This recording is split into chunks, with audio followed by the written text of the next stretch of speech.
By all means, communicate. By all means. By all means, communicate. By all means, communicate. By all means, By all means, communicate. By all means, By all means, communicate. By all means, communicate. By all means. By all means, communicate. Podcast about communication and Jesus. Sometimes I'll go to someone because I'm sad or I need help or just advice, but after they give me advice, I almost feel resentful or angry because I feel like it's a power move to be better than me or just that they're undercutting me. And so sometimes support attempts that go unnoticed are the best way to help support someone and to be there for them. You definitely don't want to get to the end of your wedding day and realize that all of your pictures are awful because you couldn't hardly smile because you were so confused at what they were saying. So wedding photography is a tricky business to be in because you have to be a professional that communicates at a high level.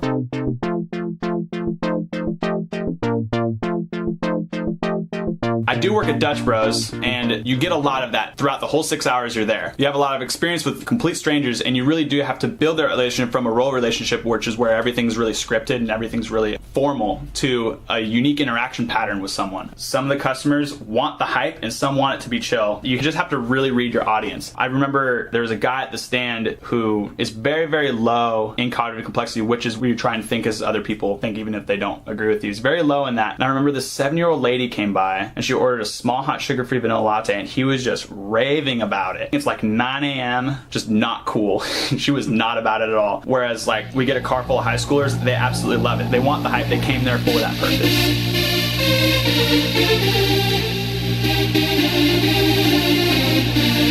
And then there are endurance tests, which is when you increase the cost for the other person and reduce the rewards for that person. And then there are public presentation tests, which would be like, hey guys, this is my boyfriend, and then seeing how they react. And then lastly, there are indirect suggestion tests, which is when people make jokes about certain topics and then they can like deflect responsibility for bringing up those topics. After learning about these things, I was kind of like, these seem really sneaky, and like, who would do this in a relationship and just kind of like go around the back and just, try to figure these things out. And then we also talked about conflict styles. The one that I really focused on when thinking about secret tests and conflict styles was avoiding conflict styles, because oftentimes these people experience what's called communication apprehension. I thought if these people experience this, that they wouldn't want to just bring up hard topics in the relationship. And one topic that I thought that could potentially bring up conflict would be relational commitment, because that's just a really touchy subject. So this got me thinking, and I came up with the idea that if a person has a predominantly non-confrontational or passive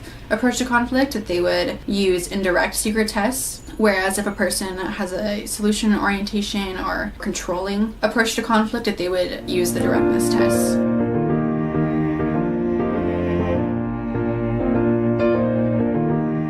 I didn't really have a set thing that I wanted to do right out of college. It was just something that I saw a door that was open, and I think that's kind of how my last year since I've left college is kind of just about walking through open doors and not being scared of anything. And I was like, there's so much else in the world that I wanted to see, and if I wait too long, I'm gonna have a kid, or I'm gonna have a kid eventually, or a wife. I have to get a job. I don't want to have to regret this for the rest of my life. And I was really scared at first, because I've never met anybody that's traveled for extended amount of time, and I had to do some research on it, and still I was just as ready as I could be. The week before it, I was like, I'm actually gonna do this. What if I don't like anybody, or what if I don't make any friends? Stupid things. What if I get hurt? What if I run out of money? What if somebody steals something from me? Kind of, all those fears that pop into your head, and I was like, okay, well, this door was open for me, and I need to walk through it, basically. All this and more on Season 1 of By All Means Communicate. New episodes start appearing August 27th.